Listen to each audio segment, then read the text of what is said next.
ओम श्री गणेशाय नमः। सुनी बोली मुस्काई भवानी, उचित कहो मुनिवर विज्ञानी। तुम रे जान कामु अब जारा, अब लघु शंभु रहे सभिकारा। अर्थात यह सुनकर पार्वती जी मुस्कुराकर बोली, हे विज्ञानी मुनिवरों, आपने उचित ही कहा। आपकी समझ में शिवजी ने कामदेव को अब जलाया है। अब तक तो वे विकार युक्त कामी ही रहे। हम रे जान सदा शिव जोगी, अचन बद्ध अकाम अभोगी। जो मैं शिव से अस जानी, प्रीति समेत कर्म मनवानी।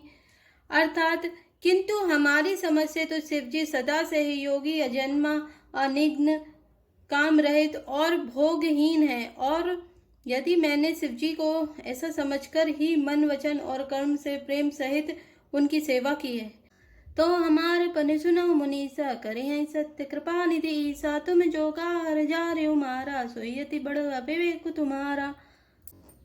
अर्थात तो हे मुनीश्वरों सुनिए, वे कृपा निदान भगवान मेरी प्रतिज्ञा को सत्य करेंगे। आपने जो यह कहा कि शिवजी ने कामदेव को भस्म कर दिया, यही आपका बड़ा भारी अविवेक है।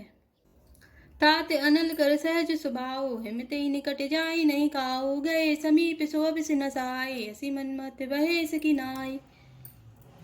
अर्थात हे तात, अग्नि का तो यह सहज स्वभाव ही है कि पाला उसके समीप कभी जा ही नहीं सकता, और जाने पर वह अवश्य नष्ट हो जाएगा। महादेव जी और कामदेव जी के संबंध में भी यही न्याय बात समझना चाहिए। ही हर्षे मुनिवचन सुनी रामा, देखी प्रीति विश्वासिया रामा। चले भवानी नई सिर रामा, गए हिमाचल पासिया रामा। दीन दयाल विरत संभारे, हरो नाथ मम संकट भारे। अर्थात पार्वती जी के वचन सुनकर और उनका प्रेम और विश्वास देखकर मुनि हृदय में बड़े प्रसन्न हुए। वे भवानी को सिर नवाकर चल दिए और हिमाचल के पास पहुंचे। सब प्रसंग गिरिपति सुनावा, मदन दहन सुनियति दुख पावा। बहुर कहे रति कर वरदाना, सुनी हिमबंत बहुत सुखी माना। अर्थात उन्होंने पर्वतराज हिमाचल को यह हाल सुनाया। कामदेव का भस्म होना सुनकर हिमाचल बहुत दुखी हुए। फिर मुनियों ने रति के वरदान की बात कही, उसे सुनकर हिमवान ने बहुत सुख माना। हृदय विचार शंभु प्रभुताई, सादर मुनि बर लिए बुलाई। सुदिन सुनक तु सुघरी सुचाई, बेगी वेद विधि लगन धराई। अर्थात शिवजी के प्रभाव को मन में विचार कर हिमाचल ने श्रेष्ठ मुनियों को आदर पूर्वक बुला लिया और उनसे शुभ दिन, शुभ नक्षत्र और शुभ घड़ी सुधवाकर वेद की विधि के अनुसार शीघ्र ही लग्न निश्चय कराकर लिखवा लिया। पत्र सत्र सिसोई दीनी, कही बद विनय हिमाचल कीनी। जाय विविध तिन दीनी सुपाती, बाचत प्रीति न हृदय समाती। अर्थात फिर हिमाचल ने वह लग्न पत्रिका सप्तऋषियों को दे दी और चरण पकड़कर उनकी विनती की। उन्होंने जाकर वह लग्न पत्रिका ब्रह्मा जी को दी। उसको पढ़ते समय उनके हृदय में प्रेम समाता न था। लगन बाची अज सब ही सुनाई, हर्षे मुनि सब सुर समुदाय। सुमन बृष्टि नव बाजन बाजे, मंगल कलश दसों दिश साजे। अर्थात ब्रह्मा जी ने लग्न पढ़कर सबको सुनाया। उसे सुनकर सब मुनि और देवताओं का सारा समाज हर्षित हो गया। आकाश से फूलों की वर्षा होने लगी, बाजे बजने लगे और दसों दिशाओं में मंगल कलश सजा दिए गए। लगे सवारन सकल सुर रामा, वाहन विविध विमान सिया रामा। हो सगुन मंगल सुभद्रामा, करई अक्षरागान सिया रामा। दीन दयाल विरत संभारी, हरौ नाथ मम संकट भारी। अर्थात सब देवता अपने भांति भांति के वाहन और विमान सजाने लगे, कल्याणप्रद मंगल शकुन होने लगे और अप्सराएं गाने लगी। शिवय शंभु गण करे सिंगारा, जटा मुकुट अहिमोर समारा। कुंडल कंकन पैरे व्याला, तन विभूति पटकेरी छाला। अर्थात शिवजी के गण शिवजी का श्रृंगार करने लगे। जटाओं का मुकुट बनाकर उस पर सांपों का मोर सजाया गया। शिवजी ने सांपों के ही कुंडल और कंकन पहने, शरीर पर विभूति रमाई और वस्त्र की जगह बागंबर लपेट लिया। शशि ललाट सुंदर सिर गंगा, नयन तीन उपवीत भुजंगा। गरल कंठ और नर सिर माला, अशिव वेश शिव धाम कृपाला। अर्थात शिवजी के सुंदर मस्तक पर चंद्रमा, सिर पर गंगा जी, तीन नेत्र, सांपों का जनेऊ, गले में विष और छाती पर नरमुंडों की माला थी। इस प्रकार उनका वेश अशुभ होने पर भी वे कल्याण के धाम और कृपालु हैं। कर त्रिशूल अरुडमरु विराजा, चले बसे चढ़ी बाजई बाजा, देखि सिवई सुर त्रिय मुस्काई, बर लायक दुल्हिन जग नाही। अर्थात एक हाथ में त्रिशूल और दूसरे में डमरू सुशोभित है। शिवजी बैल पर चढ़कर चले, बाजे बज रहे हैं। शिवजी को देखकर देवांगनाएं मुस्कुरा रही और कहती हैं कि इस वर के योग्य दुल्हन संसार में नहीं मिलेगी। विष्णु बिरंची आदि सुरभ्राता, चढ़ी चढ़ी वाहन चले बाराता, सुर समाज सब भांति अनूपा, नहीं परात दूल्हा अनुरूपा। अर्थात विष्णु और ब्रह्मा आदि देवताओं के समूह अपने अपने वाहनों सवारियों पर चढ़कर बारात में चले। देवताओं का समाज सब प्रकार से अनुपम परम सुंदर था, पर दूल्हे के योग्य बारात न थी। विष्णु कहा अस बेहसी तब रामा, बोली सकल दिशिराज सिया रामा, बिलग बिलग हुई चलो सब रामा, निज निज सहित समाज सिया रामा, दीन दयाल विरत संभारे, हरौ नाथ मम संकट भारी। अर्थात तब विष्णु भगवान ने सब दिक्पालों को बुलाकर हंसकर ऐसा कहा, सब लोग अपने अपने दल समेत अलग अलग होकर चले। बर अनुहारी बरात नवाई, हंसी करे हो पर पुर जाए, विष्णु बचन सुने सुर मुस्काने, निज निज सेन सहित विलगाने। अर्थात हे भाई, हम लोगों की यह बारात वर के योग नहीं है, क्या पराये नगर में जाकर हंसी कराओगे। विष्णु भगवान की बात सुनकर देवता मुस्कुराए और वे अपनी अपनी सेना सहित अलग हो गए। मन ही मन महेश मुस्काई, हरि के बिंग वचन नहीं जाए, अति प्रिय वचन सुनत प्रिय केरे, भृंगे प्रेरी सकल गण टेरे।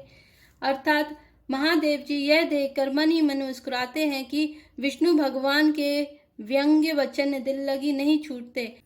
अपने प्यारे विष्णु भगवान के इन अति प्रिय वचनों को सुनकर शिवजी ने भी भृंगनी को बेचकर अपने सब गणों को बुलवा लिया। शिव अनुशासन सुनी सब आए, प्रभुपद जलज शीस तिन नाए, नाना बान नाना बेसा, बेसे शिव समाज निज देखा। अर्थात शिवजी की आज्ञा सुनते ही सब चले आए और उन्होंने स्वामी के चरण कमलों में सिर नवाया। तरह तरह की सवारियां और तरह तरह के वेश वाले अपने समाज को देखकर शिवजी हंसे। को मुखहीन विपुल मुख काहू, बिनु पद कर को बहुपद बाहु, विपुल नयन को नयन विहीना, हृष्ट पुष्ट को अति तन कीना। अर्थात कोई बिना मुख का है, किसी के बहुत से मुख हैं, कोई बिना हाथ पैर का है तो किसी के कई हाथ पैर हैं, किसी के बहुत आंखें हैं तो किसी के एक भी आंख नहीं है, कोई बहुत मोटा ताजा है तो कोई बहुत ही दुबला पतला है।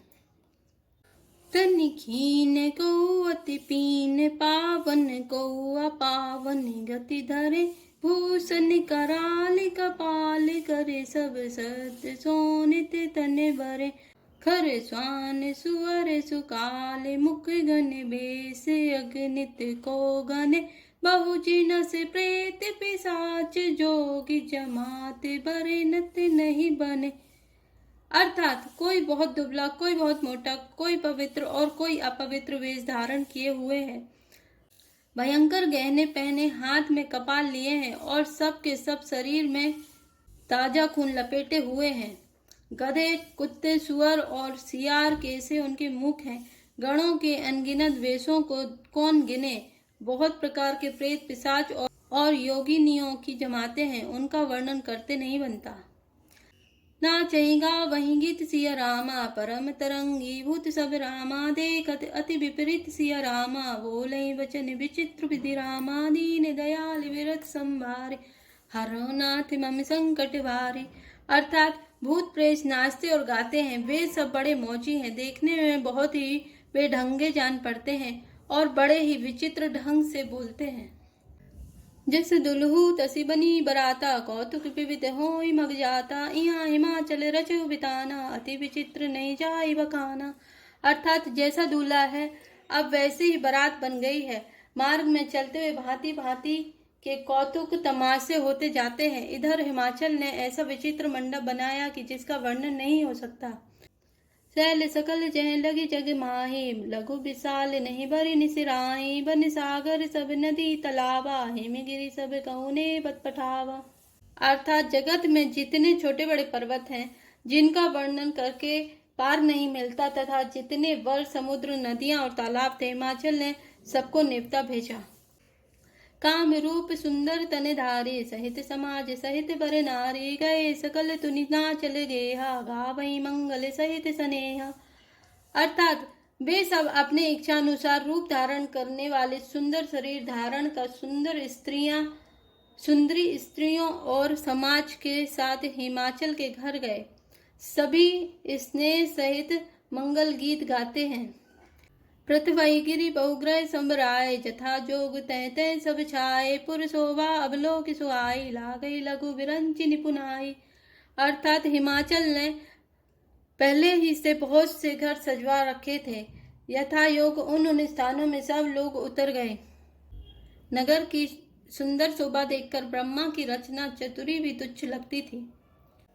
लघु लागे विधि की निपुणता अब लोकी पुर शोभा सही बन बाग कूप तड़ाग सरिता सुबग सब सक को कही मंगल विपुल तोरण पताका केतु ग्रह ग्रह सोहई बनिता पुरुष सुंदर चतुर छवि देखी मुनि मन मोहई।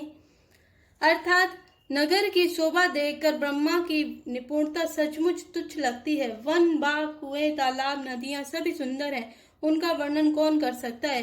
घर घर बहुत से मंगल सूचक तोरण और ध्वजा पताकाएं सुशोभित हो रही हैं। वहां के सुंदर और चतुर स्त्री पुरुषों की छवि देखकर मुनियों के भी मन मोहित हो जाते हैं। जगदम्बा जय अवतरी रामा सोपुर बरे निकी जय सिया रामा रिद्धि सिद्धि संपत्ति सुख रामा नित्य नूतन अधिकाय सिया रामा दीन दयाल विरत संभारे हरौ नाथ मम संकट भारी। अर्थात जिस नगर में स्वयं जगदम्बे ने अवतार लिया क्या उसका वर्णन हो सकता है। वहां रिद्धि सिद्धि संपत्ति और सुख नित्य नए बढ़ते जाते हैं। नगरी निकट बरात सुनी आए पुरखर भरु शोभा अधिकाई करी बनाव सजीबान नाना चले लेन सादर अगवाना। अर्थात बारात को नगर के निकट आई सुनकर नगर में चहल पहल मच गई, जिससे उसकी शोभा बढ़ गई। अगवानी करने वाले लोग बनाव श्रृंगार करके तथा नाना प्रकार की सवारियों को सजाकर आदर सहित बारात को लेने चले। हिय हर्षे सुरसेन निहारी हरि देखी अति भय सुखारी शिव समाज जब देखने लागे बिडरी चले वाहन सब भागे। अर्थात देवताओं के समाज को देखकर सब मन में प्रसन्न हुए और विष्णु भगवान को देखकर तो बहुत ही सुखी हुए, किंतु जब शिवजी के दल को देखने लगे तब तो उनके सब वाहन सवारियों के हाथी घोड़े रथ के बैल आदि डरकर भाग चले। धरि धीरज तय रहे सयाने बालक सब ले जीव पराने गए भवन पूछे पितु माता कहीं वचन भयकंपित गाता। अर्थात कुछ बड़ी उम्र के समझदार लोग धीरज धरकर वहां डटे रहे। लड़के तो सब अपने प्राण लेकर भागे। घर पहुंचने पर सब माता पिता पूछते हैं तब वे भय से कांपते हुए शरीर से ऐसा वचन कहते हैं, कहीं का कहीं जाई नवाता जमकर धार किधो परि आता बरु बौरा बहस असवारा ब्याल कपाल विभूषण चारा। अर्थात क्या कहें, कोई बात कही नहीं जाती। यह बारात है या यमराज की सेना। दूल्हा पागल है और बैल पर सवार है। सांप कपाल और राख ही उसके गहने हैं। तन छार ब्याल कपाल भूषण नगन जटिल भयंकर संग भूत प्रेत पिशाच जोगिनी बिकट मुख रजनी चरा जो जियत रहे बारात देखत पुण्य बढ़ते ही कर सही देख सोमा विवाह घरे घरे बात असिलरी कही। अर्थात दूल्हे के शरीर पर राख लगी है, सांप और कपाल के गहने हैं। वह नंगा जटाधारी और भयंकर है। उसके साथ भयानक मुख वाले भूत प्रेत पिशाच योगनियां और राक्षस हैं। जो बारात को देखकर जीता बचेगा सचमुच उसके बड़े ही पुण्य हैं और वही पार्वती का विवाह देखेगा। लड़कों ने घर कर यही बात कही। समझी महेश समाज सब रामा जनई जनक मुस्काई सिया रामा बाल बुझाए विविध विधि रामा निडर हो डरुनाई सिया रामा दीन दयाल विरत संभारे हरौ नाथ मम संकट भारे। अर्थात महेश्वर शिव जी का समाज समझकर सब लड़कों के माता पिता मुस्कुराते हैं। उन्होंने बहुत तरह से लड़कों को समझाया कि निडर हो जाओ, डर की कोई बात नहीं है। जय श्री राम, जय जय श्री राम।